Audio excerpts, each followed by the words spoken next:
Alors, je vais dire un mot maintenant, parce que je ne parlerai pas de la communion entre l'Église du ciel et de la terre, tant pis vous relirez les notes, mais je sais que vous la sentez, et puis on en a parlé. Je voudrais dire quand même une chose sur l'enfer, et puis une autre chose sur au moins la résurrection de la chair, résurrection finale. Alors je dis d'abord, sur l'enfer, je ne vous satisferai pas, parce que je pense exactement la même chose que vous. Enfin, en gros, je pense. C'est-à-dire que tous, nous sommes horrifiés par la pensée qu'un amour, que Dieu, amour éternel, que Dieu qui veut le salut de tous les hommes, puisse en quelque sorte trouver résistance à cet amour infini qui est le sien. Ça nous révolte de pas mal de façons, parce qu'éventuellement on se dit, alors, est-ce qu'il est si capable que ça? Est-ce que vraiment il est capable de faire que, ou est-ce qu'il n'est pas capable de faire qu'il y ait des gens qui ne soient pas en enfer? Donc c'est quelque chose, c'est une pensée qui nous est insupportable. Et puis il y a une autre pensée qui est peut-être encore plus insupportable, c'est de se dire, mais qu'est-ce qu'il faudrait faire pour aller en enfer quand même? Il doit falloir quand même quelque chose, parce que même les crimes les plus lourds, d'abord l'Église, vous le savez bien, l'Église elle-même n'a jamais dit et ne dira jamais que quiconque soit en enfer. C'est-à-dire que même les énormités les plus énormes ne sont pas qualifiées par l'Église d'accès en enfer. Et lorsque le Christ, à plusieurs reprises, parle de châtiment éternel, parle d'un feu qui ne s'éteint pas, parle d'un péché sans rémission, ni ici, ni dans l'au-delà. Donc il y a des phrases qui sont très fortes du Christ, mais heureusement, il n'y met jamais personne, et l'Église n'y met jamais personne. Alors je crois que c'est ces deux choses-là qu'il faut tenir. Il faut tenir, pour autant, que l'amour de Dieu est un amour sérieux, que notre vie est sérieuse d'ailleurs aussi, mais si elle l'est, c'est parce que l'amour de Dieu est encore plus sérieux que notre vie. Donc il faut vraiment entrer dans cette réflexion, non pas en contestant l'amour de Dieu, parce que je vous promets que si vous entrez dans une réflexion là-dessus, en commençant à mettre en doute l'amour de Dieu, vous arriverez forcément à des impasses. Donc la seule façon d'entrer dans cette question, c'est d'y aller avec la certitude que Dieu aime infiniment, éternellement, que Dieu veut que tous les hommes soient sauvés. Mais avec la certitude aussi que ces hommes-là, dont il veut le salut, ce sont nous-mêmes, hein, vous et moi, sont des hommes qui sont faits pour aimer, et que c'est précisément ça le salut. Et que cet amour-là est nécessairement, ça paraît bizarre, mais est nécessairement un amour libre. Et que Dieu, on le redit assez, et je crois que c'est très juste, Dieu ne peut pas contraindre une liberté. Dieu ne peut pas contraindre une liberté parce que Dieu est amour. Il n'y a que les non-aimants qui contraignent les libertés. Les aimants ne contraignent pas les libertés, ils les stimulent, ils les ressuscitent, ils les sauvent, mais ils ne les contraignent pas. Donc Dieu ne peut pas contraindre quelqu'un au point que ce quelqu'un-là voudrait refuser l'amour de Dieu et que Dieu dit « Si, toi tu veux refuser mon amour, mais moi je te l'impose ». Donc il y a quelque chose de théoriquement incontestable dans l'existence de l'enfer comme possibilité. Alors, en disant ça, Martelet, Cesboué, Varillon, j'invente rien, tous le diront de la même façon. Ils le diront de la même façon parce que, de fait, c'est porté aussi par la cohérence de l'Écriture sainte et de notre foi. Après, la deuxième question qui va avec ça, c'est une question qui, elle aussi, nécessite beaucoup d'espérance, c'est d'espérer que, de fait, l'enfer soit vide. Ce qui est, me semble-t-il, porté par la foi de chacun. Personne ne nous a jamais dit que quelqu'un était en enfer. Je vois bien que depuis que je parle de l'enfer, vous êtes encore plus silencieux qu'avant. C'est-à-dire qu'il y a quelque chose en nous qui, effectivement, est un peu aux aguets. Et c'est un peu aux aguets parce que on va se demander jusqu'où on va mettre le curseur de l'amour de Dieu. Il faut le mettre plus haut que ce que vous le mettez, que je le mets, hein, pareil. Hein. C'est-à-dire qu'il faut toujours le mettre plus haut. Et par rapport à cette question de l'enfer, se dire, mais Seigneur, il faut que toi, se tourner vers Dieu, et dire, mais il faut que toi, tu fasses tout ce que tu peux pour que personne ne soit en enfer. Et qu'est-ce que Dieu va vous répondre? Il va vous répondre, je fais tout ce que je peux. J'envoie mon fils mort et ressuscité. Quand on dit qu'il est descendu aux enfers, c'est dans le séjour des morts, mais le fils mort et ressuscité, il est vraiment mort et ressuscité pour que tous les hommes soient sauvés. Et donc on va entrer, je crois, en faisant cette prière, si nous la faisons honnêtement, cette prière, de vraiment souhaiter, non pas par contestation de ce que serait l'amour de Dieu, que nous contesterions, parce que si nous contestons, encore une fois, on va passer à côté, mais en entrant, en décidant nous-mêmes d'entrer dans cet amour de Dieu qui veut que tous les hommes soient sauvés, et de lui demander de toute notre force que tous les hommes soient sauvés, il va nous dire, enfin excusez-moi j'imagine un peu, mais c'est pour aider à comprendre, il va nous dire, mais moi j'ai fait tout ce que j'ai pu pour que tous les hommes soient sauvés, et il va nous renvoyer la question, et toi, est-ce que tu as fait tout ce que tu as pu pour que tous les hommes soient sauvés?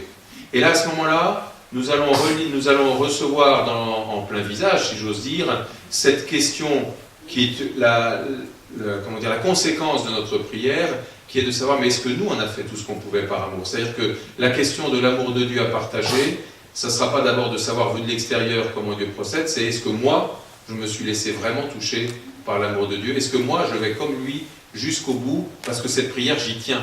J'y tiens à ce que tous les hommes soient sauvés. En fait, on y tient toujours moins que lui. On y tient toujours moins que Dieu.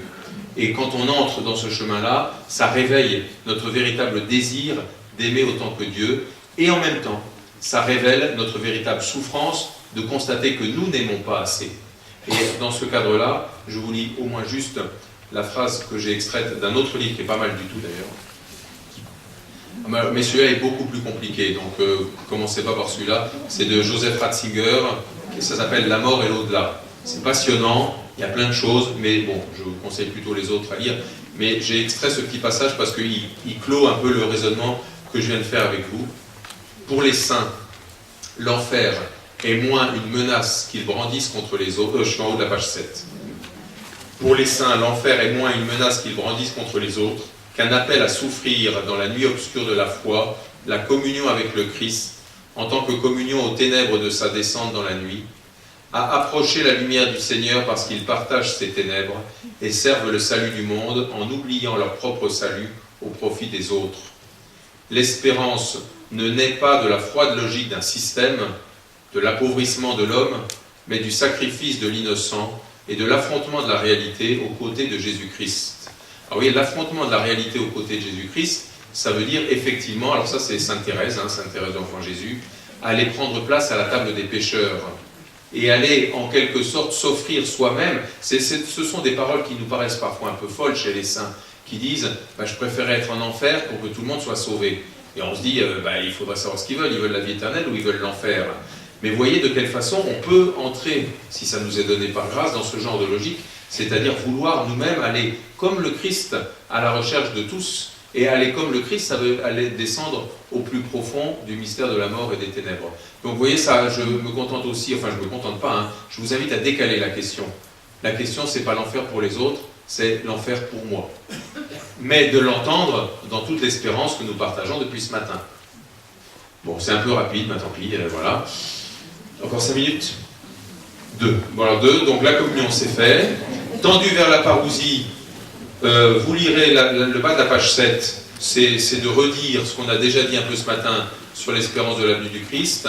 Cette espérance de la venue du Christ, j'allais dire traditionnellement, dans la pensée juive du jour du Seigneur, comme dans la pensée chrétienne de la parousie, c'est ce renouvellement cosmique de toute chose pour entrer de façon définitive dans un temps qui est désormais transpercé, puisqu'il n'est plus que du temps accompli, il n'est plus que de l'éternité, donc forcément soustrait notre imagination dans l'éternité. Et que petit b, cette tension vers la parousie, dit quelque chose aussi de la situation des morts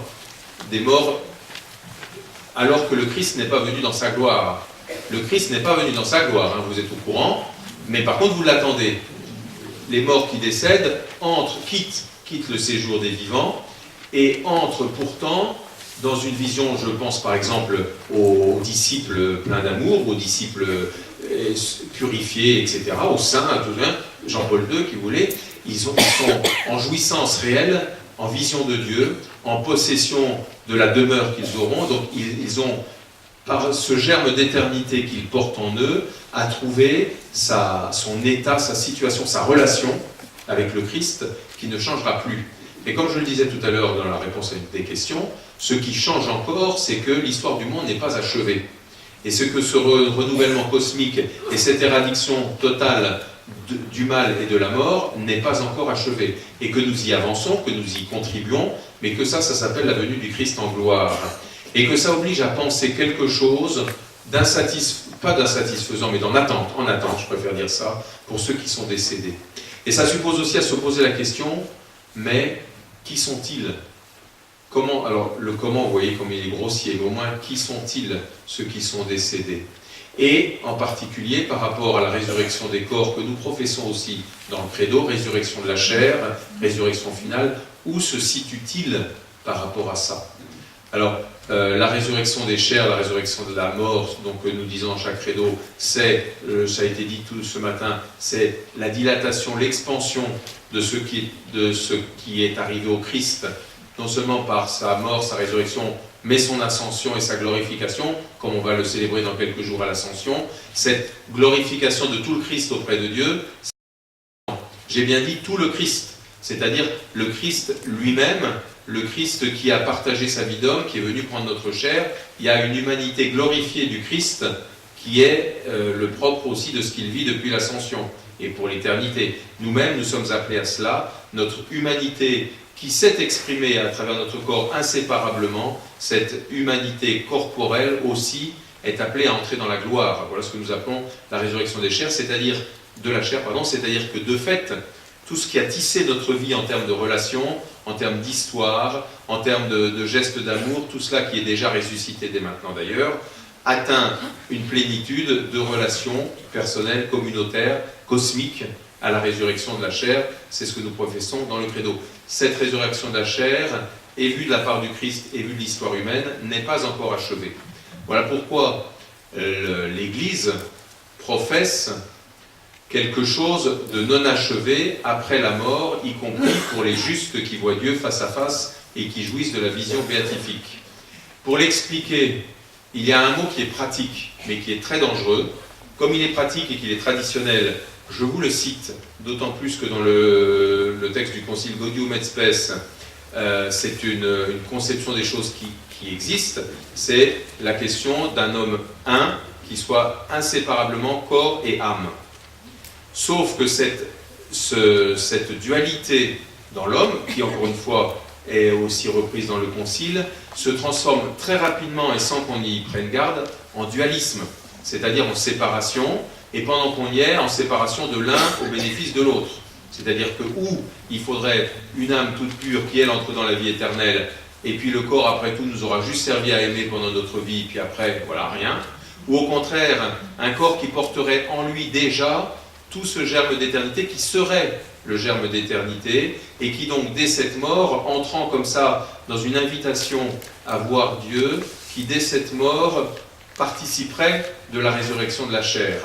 Alors l'Église dit non au dualisme, et aussi bien sous une forme que sous une autre, c'est-à-dire elle veut conserver l'unité de la personne, même au-delà de la mort, et tout en attendant la résurrection de la chair, qui n'est pas accomplie au moment de la mort. Alors, les théologiens doivent se promener dans ce cadre-là. Je vais vous lire, parce qu'on n'a pas le temps de faire beaucoup plus, mais je vais vous lire au moins une des réponses que j'ai trouvées fort belles chez Martelet, l'au-delà retrouvé, qui est le texte de 2 petits i, la page 8. La résurrection de la chair, supposant la transfiguration intégrale du monde auquel mon corps est rapporté, je ne suis pas vraiment transfiguré, aussi longtemps que dure l'histoire balafrée par la mort. Certes, je vis déjà dans le ressuscité, mais le ressuscité n'a pas encore transfiguré le monde qui demeure relatif à la mort et dont la gloire différée diffère aussi la gloire du corps qui se rapporte à lui.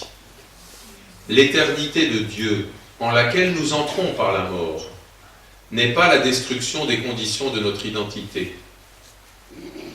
Notre accomplissement éternel se faisant dans le Christ, nous ne volons nullement en éclats, subtilisés que nous serions dans notre identité pour motif de gloire. Où sont-ils, demandons-nous anxieusement à propos de nos morts. Leur lieu, leur seul lieu désormais, c'est le Christ en sa gloire différée. Celle-ci, suffisante au Seigneur en raison de son amour du monde, leur suffit à eux-mêmes, jusqu'à l'heure de la gloire libérée qui définit la parousie. Ils ne sont donc pas avant tout comme on le dit de façon trop légère, comme quand on ne tient pas compte du Christ ressuscité, des âmes à l'état séparé. Mais ils le sont si l'on entend par là que l'homme dans la mort est privé d'un rapport historiquement exprimable à ce monde. Mais ils ne le sont pas, au sens où cet état voudrait qualifier la nature de leur vie dans le Christ ressuscité. En effet, le Christ de la gloire instaure avec nous et avec notre monde un rapport de transfiguration potentielle que seule la parousie révélera, mais que, dès maintenant, son corps ressuscité anticipe et permet d'espérer. Alors, les deux dernières lignes me paraissent géniales.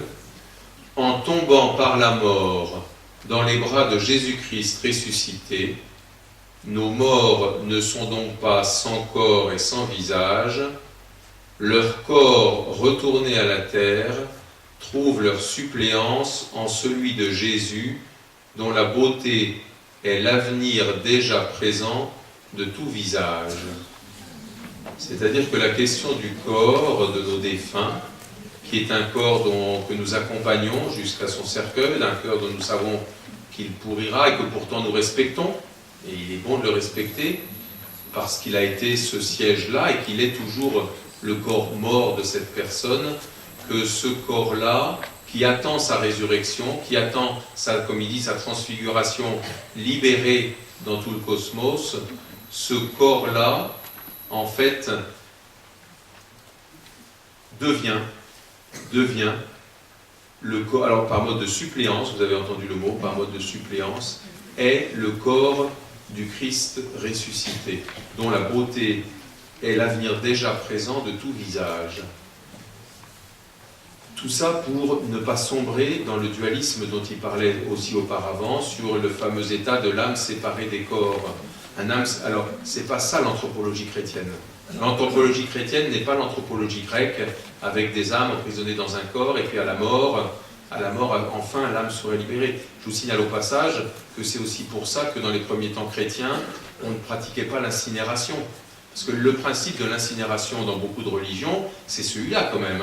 C'est celui de dire, le corps c'est la prison de l'âme, à la mort, accélérons les choses, finissons de détruire le corps, que l'âme s'en aille plus vite. Donc on est à milieu. Alors, je ne parle pas de l'incinération d'aujourd'hui, mais je parle de l'incinération chez certaines religions. On est allé à milieu de ça, on n'est pas dans le dualisme, on est dans une dualité. Et je reviens, pour conclure absolument, je reviens sur un mot que j'avais utilisé tout à l'heure, que j'avais lu d'ailleurs avec vous dans le concile, le mot germe d'éternité.